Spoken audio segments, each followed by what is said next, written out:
for this hour's car review, I had a chance to drive the 2024 Acura Integra. I don't get many Honda products. And I was kind of excited about this, and I thought, okay, it's an Integra. It's been around for a while. Well, I did not realize, but they make a little hot rod version of this. They do. Called the, there's several. The base, the A-Spec, and the A-Spec with Tech, and then the Type S. I had the Type S. All right? It's a hot rod. Compact, four-door hatchback. 4 seats in this thing. So put your mind kind of in a smaller version of a hot rod Mustang. Exterior changes from last model year. This is an all-new trim level for 2024. Edgy overall design with an aggressive front-end styling. Lower rocker and side creases in the doors gives it a sporty look. Small spoiler on the hatch and three exhaust outlets. Wow. Not 2, not 4, but 3, right smack dab in the middle. Black rear bumper with arrow on the lower valance. This particular one had the optional copper wheels, the 19 inches. It's a $2,100 option. And boy, does it really stand out on that blue car that I had. The blue that I had was like that, but it had the copper wheels on it. Cool. What could use improvement? Nothing. Great looking, sporty, hot hatch. Interior highlights. Easy shifting 6-speed and a nice knob. Cool. You got to have a nice knob. You do. It's always good to have a nice knob. It is. It is. And I'll just leave it at that. Let's see. I've got my mind in that, but I'll stop the video for you. yeah, please do that. Really a nice, styled, upscale interior elements throughout the cabin. Easy to use and understand controls. Honeycomb air vents add to that racy look, and I really did like them. I've never seen them in another car. The air vents and the dashboard, they're honeycombed. I'll be darned. And they make them stand out. They're kind of a brushed silver.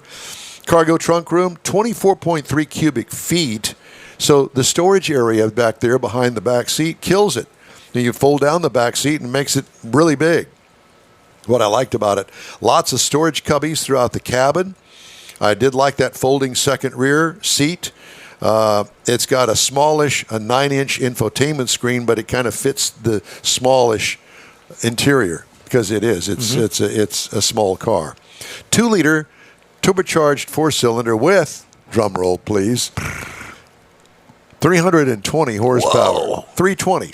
Torque, 310 pound-feet of Wow. torque. That's why I kind of did the comparison with the Mustang, because the Mustang is about like their 4-cylinder, about 300 horsepower, which is a lot. The advantage that this has is that it's fairly lightweight because it's a much smaller car. That's what I was going to say. There can't be much weight to it. Right. 6-speed manual transmission, and that was the smoothest shifting transmission I have had in a long, long time.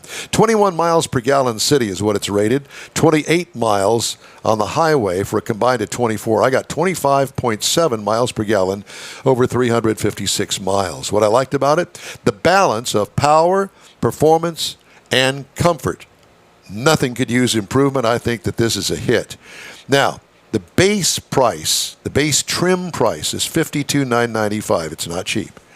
Prices tested, $55,971. Now, if you just want to get into an Acura Integra, $31,800 will get you going. Now, as far as comparisons are concerned, let's talk about the Honda Civic Type R. That's its cousin. It starts at $44,795. The Audi A3 starts at $40,975. The BMW 2 Series Grand Coupe, $49,295. Uh-oh. And I had to throw in the Golf R, the VW Golf R, $45,665. And that is my review of the 2024 Acura Integra A-Spec with Tech Type S. You know, when you had it, I didn't get in that one. I was not, didn't go for a ride in it with you or anything, or didn't get in it, but the car is nice. I like it. The exterior was very sporty. Agreed. Hey, if you'd like to get in touch with us, shoot us an email. The address is info@inwheeltime.com. More of the InWheel Time.